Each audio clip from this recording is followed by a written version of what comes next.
నమస్తే సార్. శ్రీమాత్రే నమః.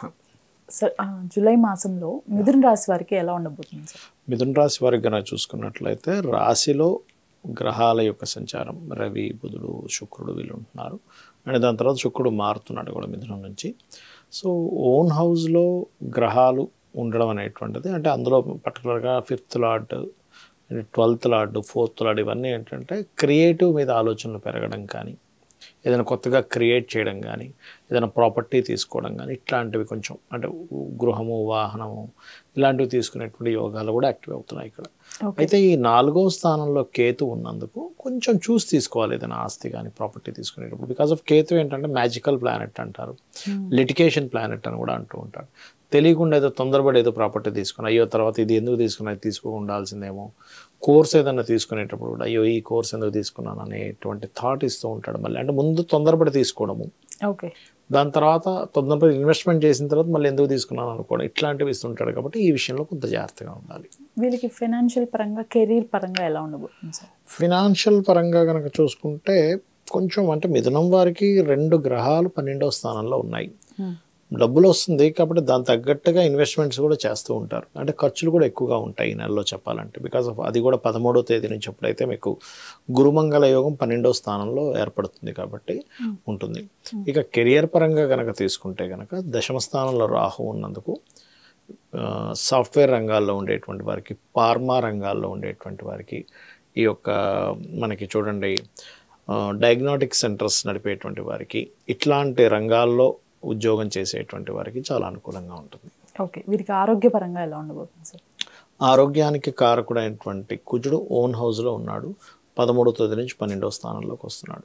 ఈ కాంబినేషన్ పర్టికులర్గా ఓవర్ ఫ్యాట్గా ఉండేటువంటి వారు కొంత జాగ్రత్తగా ఉండాలి ఒకటి.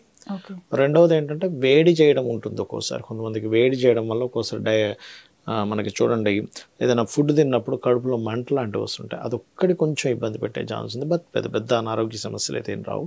ఇటువంటివి మాత్రం చూపిస్తున్నాయి గ్రహస్థితిలో. వీరికి మ్యారేజ్కి సంబంధించి ఎటువంటి ఫలితాలు ఉండబోతున్నాయి సార్? మ్యారేజ్ రిలేటెడ్ సంబంధించిన విషయంలో సప్తమాధిపతి ఎప్పుడైతే శుక్రరాశుల్లో ఉన్నాడో ఇష్టపడిన వారిని వివాహం చేసుకోవడానికి అనుకూలంగా ఉంది చెప్పాలంటే. ఇప్పుడు అది ఎప్పటి వరకు, జూలై 13th వరకు ఉంది. వన్స్ ఎప్పుడైతే కుజుడు ఎంటర్ అవుతాడో అక్కడికి, ఈ ఇష్టపడే వివాహం చేసుకునే వాటి విషయంలో కొంతమంది ఘర్షణ తయారవుతూ ఉంటుంది. కాబట్టి ఏదైనా కానీ జూలై 15th లోపల ఇటువంటివి ఏమైనా ఉన్నా సరే వీళ్ళు ఇక్కడే మాట్లాడుకోవడం బెస్ట్. ఒకటి. రెండవది ఏంటంటే వివాహం తర్వాత కొంచెం ఎవరైతే సంతానం కోసం ప్రయత్నం చేస్తారో వారికి కూడా అనుకూలంగా ఉందని చెప్పుకోవచ్చు ఈ సమయం అనేటువంటిది. బట్ ఏదైనా జూలై 13th లోపలే ఇంట్లో వాళ్ళకి ఇలాంటిది ఏదైనా మాట్లాడుకోవడం అనేటువంటిది ఉత్తమం.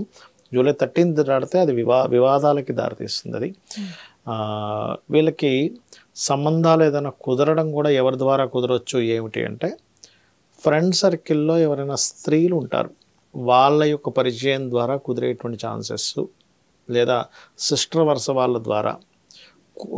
కొన్ని సంబంధాలు ఎలా ఉంటుందంటే కూతురు వరుస అవుద్దంటారు, బట్ ఏజ్ చాలా డిఫరెన్స్ ఉంటుంది. బట్ వాళ్ళ ద్వారా ఏదైనా కనెక్టివిటీ ఏర్పడుతుంది అక్కడ. ఓకే, వీరికి విద్యా వ్యాపార రంగాలు ఎలా ఉంటున్నాయి సార్? విద్యా రంగాలు కనుక తీసుకుంటే ఇందాక నేను మొదట్లో చెప్పినట్టుగా ఏదైనా ఒక కోర్సెస్ తీసేసుకున్నాక అయ్యో ఎందుకు తీసుకున్నాను అనేటువంటిది ఒక ఆలోచన వస్తుందని చెప్పాను. ఎందుకంటే 4వ స్థానంలో కేతు ఉన్నాడు కాబట్టి పంట పొలాలు అంటే రైతులు, రియల్ ఎస్టేట్ రంగాల వారు కూడా కొంత జాగ్రత్తగా ఉండాలి. Because of Ketu is the litigative planet. ఏదో ఒక స్టాపింగ్ జరుగుతూ ఉంటుంది. అందుకని పర్టికులర్గా రియల్ ఎస్టేట్ రంగాల్లో ఉన్న వాళ్ళు కానీ, ఏదైనా కొత్త కోర్సెస్ చేసేవాళ్ళు కానీ, రైతులు కానీ కొంచెం ఆ పని ప్రారంభించేటప్పుడు గణపతిని ఆరాధిస్తే ఎటువంటి ఇబ్బంది రాదు. వీరికి సంతాన పరంగా ఎలా ఉండబోతుంది? సంతాన పరంగా సంతాన యోగం బాగుంది ఈ మాసంలో. అంటే సంతానం కోసం ఎవరైనా ప్రయత్నం చేసేటువంటి వారికి అనుకూలమైనటువంటి సమయం, అందులో ఎటువంటి సందేహం లేదు. కాకపోతే ఏంటంటే కొంచెం కంబస్ట్ అయ్యాడు పంచమాధిపతి. సూర్య నమస్కారాలు చేసుకుంటూ ఉంటే ఇబ్బంది అనేటువంటిది రాకుండా ఉంటుంది. అంటే పంచమాధిపతి లగ్నంలో ఉన్నాడు, ఇట్స్ గుడ్, అందులో డౌట్ లేదు. కానీ ఆయన ఎలా ఉన్నాడు, రవితో కంబస్ట్ చేస్తున్నాడు. కాబట్టి ఏంటి, సూర్య నమస్కారాలు చేసుకుంటే ఈ ప్రయత్నాలు ఫలకృతం అవుతాయి. సంతానం విషయంలో ఎటువంటి ఇబ్బంది లేకుండా ఉంటుంది. ఈ రాశి వారు తీసుకోవాల్సిన ముఖ్యమైన జాగ్రత్తలు ఏంటి సార్? ఇందాక నేను చెప్పినట్టుగా ప్రాపర్టీ తీసుకునే విషయంలో ఒకటి, ఓవర్ ఫ్యాట్ లేదా ఒక్కోసారి కొలెస్ట్రాల్ అధికంగా ఉండేటువంటి వస్తువులు తినడం ద్వారా ప్రాబ్లం వస్తుంది అనుకునేటువంటి విషయాల్లో కొంత అవాయిడ్ చేయాలి.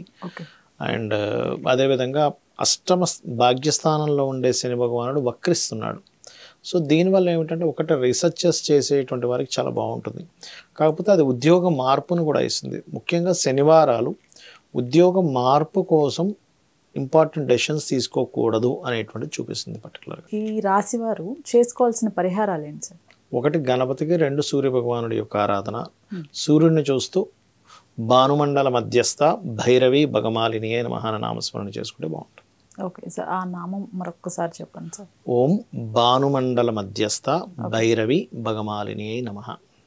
ఈ రాశి వారు కాకుండా జనరల్గా ప్రతి ఒక్కరూ ఏవైనా చేసుకోవాల్సిన పరిహారాలు కానివ్వండి, లేకపోతే జాగ్రత్తలు కానివ్వండి, ఏమైనా ఉన్నాయా సార్? తప్పకుండా అమ్మ. ఫస్ట్ ఆఫ్ ఆల్ ఏంటంటే మనం యూనివర్సల్గా తీసుకున్నాం. ఈ ఒక్క రాశి మేషము, వృషభము, మిథునము అని కాకుండా 12 లగ్నాలే కాకుండా మనకి కొంతమందికి లగ్నము, రాశి, నక్షత్రం ఏమీ తెలియదు. కానీ ఇన్ జనరల్గా మనకి గోచారంలో అంటే ఇప్పుడు ప్రజెంట్ ఉన్న గ్రహాలు పరస్పరము వీక్షణ కానీ కలిసి ఉన్నప్పుడు కొన్ని ఎనర్జీస్ని రిలీజ్ చేస్తూ ఉంటాయి. ఎలా అయితే మనకి ఇప్పుడు చూడండి క్రోధినామ సంవత్సరం అంతకంతో గొడవలుగా, ఇబ్బందులుగా, రకరకాల ఇదిగా ఉంటుంది అనుకో, అలాగే కనిపిస్తుంది మనకి. చూడండి ఎక్కడ చూసినా ఏదో గొడవ అట్లా ఉంటుంది. అయితే ప్రతీ నెల కొన్ని గ్రహాలు పరస్పరం వీక్షించుకున్నప్పుడు కానీ కలిసి ఉన్నప్పుడు కానీ పిఏసి అంటారు, అంటే ప్లేస్మెంట్, ఆస్పెక్ట్ అండ్ కంజంక్షన్లో ఉన్నప్పుడు ఒక ఎనర్జీ ఫామ్ అవుతూ ఉంటుంది. అది ప్రకృతిలో కావచ్చు అండ్ మనుషుల్లో ఉండేటువంటి తత్వాల్లో కావచ్చు. ఇది ముఖ్యంగా గొడవకి దారితీసేటువంటి యోగాలు ఎక్కువగా పనిచేస్తున్నాయి. కాబట్టి వీలైనంత మట్టుకు కూల్గా మాట్లాడుతూ ఉండడం బెస్ట్. అగ్రెసివ్గా వెళ్ళినప్పుడు అదేమవుతుందంటే పెద్ద గొడవకి దారితీస్తుంది. ఇప్పుడు ఎలా అంటే ఒక చిన్న గొడవ మామూలు మాట అనుకొని కట్ అయిపోతారు, అది ఒక్కొక్కసారి చిన్నది కాస్త చాలా పెద్దది అవుతుంది. ఈ కాంబినేషన్ ఏంటంటే గొడవ అవుతుంది అని అనుకున్నప్పుడు అక్కడ కట్ చేసి స్మైల్ ఇచ్చి పక్కకి వెళ్ళిపోవడం బెస్ట్. దాన్ని అగ్రెసివ్గా తీసుకుంటే అది చాలా అంటే లాంగ్ టర్మ్ గొడవల్లోకి తీసుకెళ్తుంది. అంటే మాట్లాడుకోకుండా కొన్ని సంవత్సరాల తరబడి ఉండిపోవడానికి దానికి దారితీస్తుంది ఒకటి. రెండవది, అప్పు చేసి బిజినెస్ పెట్టేటువంటి వారు మనం ఎంత అప్పు చేస్తున్నాం, ఎందుకంటే న్యాచురల్ 6th హౌస్లో కేతు ఉన్నాడు, ఎంత అప్పు చేస్తున్నాము, ఏ బిజినెస్ పెడుతున్నాము, దీనికి కనెక్టివిటీ ఉందా లేదా అనేటువంటిది ఫస్ట్ చూసుకోవాలి. చూసుకొని అప్పు అనేటువంటిది తీసుకోండి. అలా తొందరపాటు పడి, ఎందుకంటే సంవత్సరం వరకు మన కేతు కన్యారాశిలోనే ఉన్నాడు కాబట్టి 1 year వరకు నేను చెప్పే జాగ్రత్త ఇది. ఈ గొడవలకు సంబంధించింది మాత్రం ఆల్మోస్ట్ నెక్స్ట్ మంత్ 13th వరకు ఉంది కాంబినేషన్, అది మెయిన్గా చూసుకోండి. 13th తర్వాత అన్ని రాసుల వారికి ఏంటంటే గతంలో ఏదైతే ఉద్యోగం వద్దనుకున్న వాళ్ళు, మిమ్మల్ని వద్దనుకున్న వాళ్ళు, లేకపోతే మీరు వద్దనుకున్న వాళ్ళు ఎవరైనా మళ్ళీ రిటర్న్ వచ్చే ఛాన్సెస్ ఎక్కువగా కనిపిస్తున్నాయి అందరికీ కూడా. అది ఎందుకంటే శని వక్రగతి జరగబోతుంది, జరిగినందుకు ఆ యొక్క ఫలితాలు వస్తాయి అక్కడ, అది మెయిన్గా చూసుకోవాలి. అండ్ అలాగే ఇంకొకటి ఏంటంటే ఈ 15, 16 తేదీల తర్వాత జలరాశుల్లోకి వెళ్తాడు రవి. అన్ని రాసుల వారికి కూడా ఒకటే, ఈ జలరాశుల్లో రవి ఉన్నప్పుడు వాహనాల మీద అందరూ కూడా కొంత జాగ్రత్తగా వెళ్తూ ఉండాలి. ప్రతి ఒక్కరు కూడా. ఎందుకంటే జలరాశి అనేది ఏంటంటే న్యాచురల్గా రవి అనేటువంటిది ఆలోచనాకారకుడు. ఈ ఆలోచన సూర్యభగవానుడికి ఎందుకు ఇచ్చారంటే న్యాచురల్ 5th లార్డ్. జలరాశుల్లోకి వెళ్ళే రవి ఏం చేస్తాడంటే కొంచెం ఎండను తగ్గిస్తాడు, వర్షాలు పడేలా చేస్తాడు కాస్త. మనకి జూలై 14, 15 తర్వాత నుంచి అంతా కూడా. సహజంగా చూడండి మనిషికి బాగా చలి కానీ మందత్వంగా ఉన్నప్పుడు మనిషి బుద్ధి మీద కూడా దాని ప్రభావం చూపిస్తుంది. మీరు గమనించండి, బాగా చల్లగా ఉంది, అబ్బా ఏం నిద్ర లేసం పడుకుందాం అనిపిస్తూ ఉంటుంది. అంటే ఏమిటంటే ఆ సమయంలో ప్రత్యేకంగా మీరు వీలైతే గనక ఆదిత్య హృదయ పఠనం కనుక చేసినట్లయితే, ఆలోచనాకారకుడు జలరాశుల్లో ఉన్నప్పుడు నిర్ణయాలు తప్పుగా తీసుకుంటూ ఉంటారు. కాబట్టి జూలై 14th, 15th నుంచి ఆల్మోస్ట్ ఆగస్ట్ 14th, 15th వరకు కూడా కాస్త మీ ఆలోచనలు అందరూ కూడా ఆలోచన తీసుకునేటప్పుడు కొంచెం జాగ్రత్తగా చూసుకొని ఆలోచన చేయాలి. పొరపాటు కూడా ఆ పర్టికులర్ టైంలో జలరాశిలో రవి ఉన్నప్పుడు అంటే ఇది ఎవరూ ఆడకూడదు, కానీ కొంతమంది తెలియక ఈ బెట్టింగ్స్ అని ఇట్లాంటివన్నీ ఆడుతూ ఉంటారు, ఇటువంటివి చేయకూడదు. కొంతమంది షేర్ మార్కెట్లో కూడా వెళ్తారు. షేర్ మార్కెట్ అనేటువంటిది ఏంటంటే వాళ్ళ పర్సనల్ చార్ట్లో ఒక కాంబినేషన్ పర్టికులర్గా ఉంటుంది. ఇది ఏంటంటే ఒక 10-15 వేల జాతకాలు దాదాపుగా 10,000 అయితే ఖచ్చితంగా తీసుకొని రీసెర్చ్ చేసి చెప్తున్న అంశం ఇది, రీసెర్చ్ చేసి చెప్తున్న అంశం. అదేమిటంటే ఎవరికి బాగా వర్తిస్తుంది షేర్ మార్కెట్, డైలీ ట్రేడింగ్ చేసే ఎవరికి బాగా యోగిస్తుంది అంటే వాళ్ళ పర్సనల్ చార్ట్లో 2వ స్థానం అంటే ధనస్థానం బలంగా ఉన్న వాళ్ళకి, పంచమం అంటే స్పాంటేనియస్నెస్. షేర్ మార్కెట్ అంతా ఏంటంటే ఎక్కడ మనం ఇన్వెస్ట్మెంట్ చేయాలి, ఎక్కడ చేయకూడదు, ఎప్పుడు సెల్ చేయాలి, ఇప్పుడు బై చేయాలని స్పాంటేనియస్గా అప్పటికప్పుడు డెసిషన్ తీసుకోవాలి. సో ధనస్థానము, పంచమ స్థానం, అష్టమ స్థానం అంటే ఈజీగా వచ్చే మనీ. షేర్ మార్కెట్లో అంతా కూడా ఈజీ మనీ కోసమే చూస్తారు, కానీ అది యాక్చువల్గా ఏంటంటే ఒక స్ట్రాటజిక్గా వెళ్ళాల్సింది అది. సో ఈజీ మనీ కారకుడు కూడా సపోర్ట్ చేయాలి దానికి. 8th and 11th లాభాలు అంటే 2, 5, 8, 11 కారకులు బాగున్న వాళ్ళకి, ఆ కాంబినేషన్ ఉన్న వాళ్ళకి, దీంతోపాటు ఒక నీచభంగ రాజయోగం కానీ ఒక విపరీత రాజయోగం కానీ ఉన్నవారికి ఈ యొక్క షేర్ మార్కెట్ ద్వారా డబ్బులు వస్తాయి.